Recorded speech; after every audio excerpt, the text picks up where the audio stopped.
Hello and welcome back to my vlog. This is part 2 of The Way of Peace by James Allen. Spiritual meditation and self-discipline are inseparable. You will, therefore, commence to meditate upon yourself so as to try and understand yourself. For remember, the great object you will have in view will be the complete removal of all your errors in order that you may realize truth. You will begin to question your motives, thoughts, and acts, comparing them with your ideal, and endeavoring to look upon them with a calm and impartial eye. In this manner, you will be continually gaining more of that mental and spiritual equilibrium, without which men are but helpless straws upon the ocean of life. If you are given to hatred or anger, you will meditate upon gentleness and forgiveness, so as to become acutely alive to a sense of your harsh and foolish conduct. You will then begin to dwell in thoughts of love, of gentleness, of abounding forgiveness. And as you overcome the lower by the higher, there will gradually, silently steal into your heart a knowledge of the divine law of love, with an understanding of its bearing upon all the intricacies of life and conduct. And in applying this knowledge to your every thought, word, and act, you will grow more and more gentle, more and more loving, more and more divine. And thus, with every error, every selfish desire, every human weakness, by the power of meditation is it overcome, and as each sin, each error is thrust out, a fuller and clearer measure of the light of truth illumines the pilgrim soul. Thus meditating, you will be ceaselessly fortifying yourself against your only real enemy, your selfish, perishable self, and will be establishing yourself more and more firmly in the divine and imperishable self that is inseparable from truth. The direct outcome of your meditations will be a calm, spiritual strength which will be your stay and resting place in the struggle of life. Great is the overcoming power of holy thought, and the strength and knowledge gained in the hour of silent meditation will enrich the soul with saving remembrance in the hour of strife, of sorrow, or of temptation. As by the power of meditation you grow in wisdom, you will relinquish more and more your selfish desires, which are fickle, impermanent, and productive of sorrow and pain, and will take your stand with increasing steadfastness and trust upon unchangeable principles, and will realize heavenly rest. The use of meditation is the acquirement of a knowledge of eternal principles, and the power which results from meditation is the ability to rest upon and trust those principles, and so become one with the eternal. The end of meditation is, therefore, direct knowledge of truth, God, and the realization of divine and profound peace. Let your meditations take their rise from the ethical ground which you now occupy. Remember that you are to grow into truth by steady perseverance. If you are an Orthodox Christian, meditate ceaselessly upon the spotless purity and divine excellence of the character of Jesus, and apply his every precept to your inner life and outward conduct so as to approximate more and more toward his perfection. Do not be as those religious ones who, refusing to meditate upon the law of truth and to put into practice the precepts given to them by their master, are content to formally worship, to cling to their particular creeds, and to continue in the ceaseless round of sin and suffering. Strive to rise by the power of meditation above all selfish clinging to partial gods or party creeds, above dead formalities and lifeless ignorance. Thus, walking the highway of wisdom, with mind fixed upon the spotless truth, you shall know no halting place short of the realization of truth.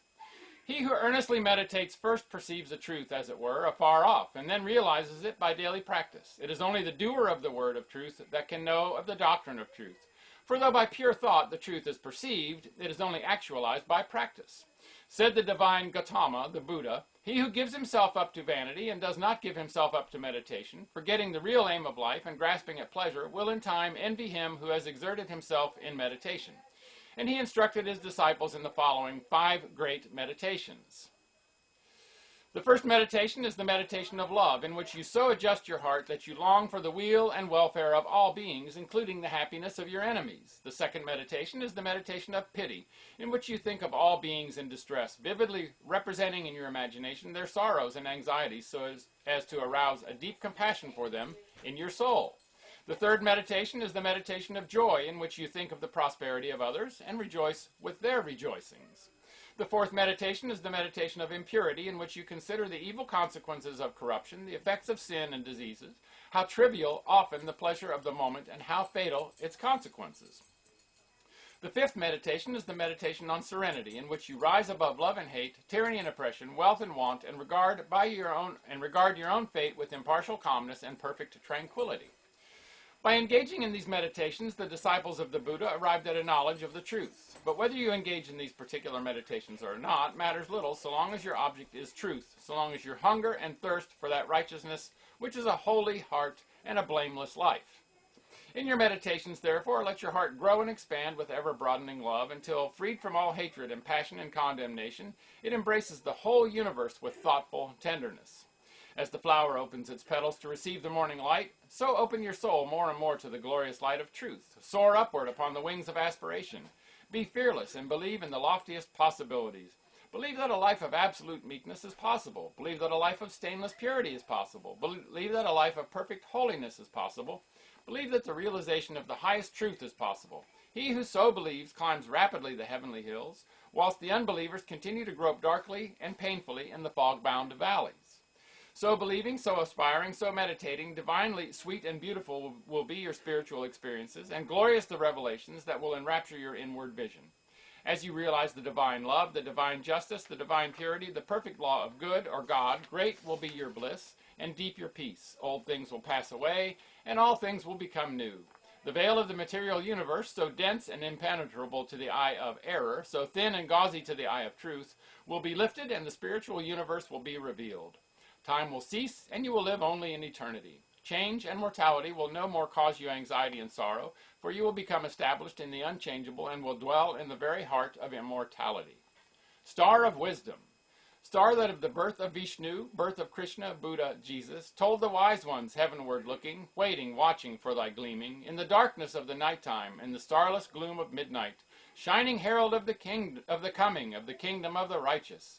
Teller of the mystic story of the lowly birth of Godhead, in the stable of the passions, in the manger of the mind-soul. Silent singer of the secret, of compassion deep and holy, to the heart with sorrow burdened, to the soul with waiting weary. Star of all surpassing brightness, thou against dost deck the midnight, thou against dost cheer the wise ones, watching in the creedal darkness, weary of the endless battle with the grinding blades of error. Tired of lifeless, useless idols, of the dead forms of religions, spent with watching for thy shining, thou hast ended their despairing. Thou hast lighted up their pathway, thou hast brought again the old truths to the hearts of all thy watchers, to the souls of them that love thee. Thou dost speak of joy and gladness, of the peace that comes of sorrow. Blessed are they that can see thee, weary wanderers, in the night time. Blessed they who feel the throbbing in their bosoms, feel the pulsing of a deep love stirred within them by the great power of thy shining. Let us learn thy lesson truly, learn it faithfully and humbly, learn it meekly, wisely, gladly, ancient star of holy Vishnu, light of Krishna, Buddha, Jesus. Make it a great day, and bye for now.